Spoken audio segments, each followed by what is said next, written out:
More than 22,000 people have died in Italy from COVID-19, and Spain, France, the UK as well. They're all among the most affected countries worldwide. Rich Preston has this report.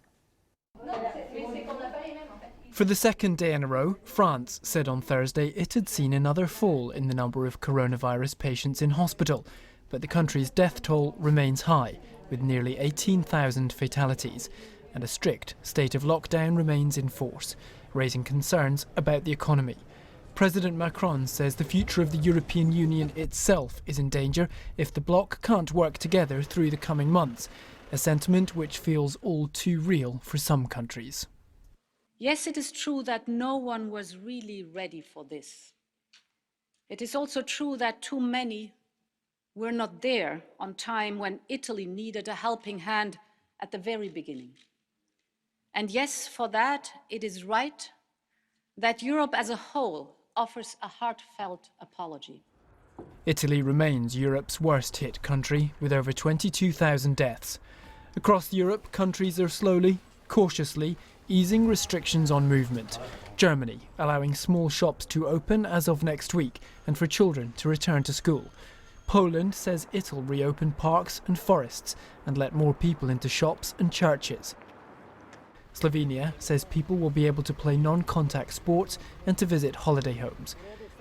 But Europe's reach stretches beyond the continent itself. Britain, France and the Netherlands all have overseas territories.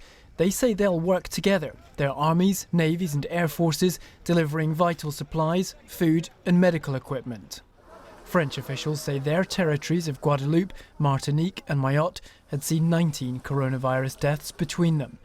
Whilst many in Europe feel the worst has passed, thousands are still dying every day. Fear of the virus and its long-term consequences are still very real.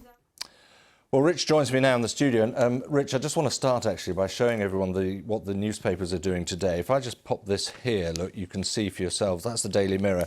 All in, all together, stay at home. It's a government announcement and, hey presto, it is on every newspaper across the piece today.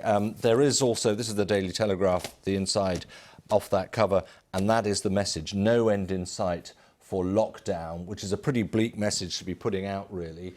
But it's a realistic one, isn't it? The government has said another 3 weeks. At least. At least, absolutely. Now, these measures came in 23rd of March, so it's just over 3 weeks they've been in place for. And of course, worth remembering for people around the world, especially, this was announced by Dominic Raab, not Boris Johnson, because Boris Johnson is still recovering from coronavirus himself. This is something that can affect anyone and does infect anyone. So another 3 weeks, at least by law, they have to be reviewed every 3 weeks. The government have said there's light at the end of the tunnel, but they can't be more specific than that. Yeah, one or two papers reflected that light at the end of the tunnel. The Daily Telegraph clearly didn't, with no end in sight.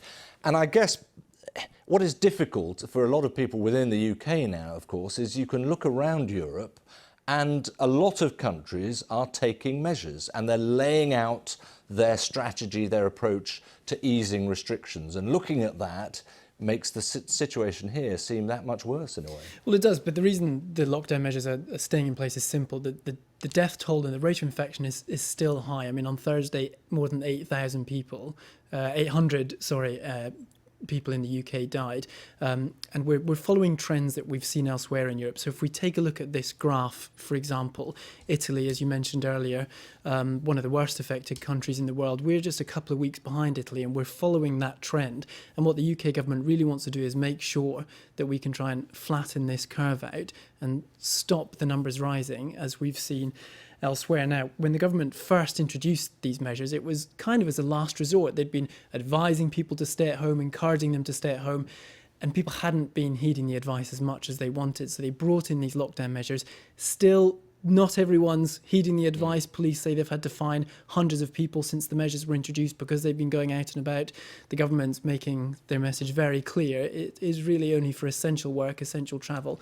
Otherwise, you should be staying at home. You might say hundreds of fines among 55 to 60 million people isn't that bad, actually. But what is also interesting is what we are seeing many other countries, we've heard Donald Trump do it today, is outline the exit strategy, if you like, and that's something that the British government has been very clear it does not want to do yet. That's right, it doesn't want to do it. The opposition Labour Party has been quite firm. It's saying there should be an exit strategy. The government's saying it just can't do that until it knows exactly how this virus is going to play out, exactly when there might be things like vaccines available, exactly when things like more testing kits will be available.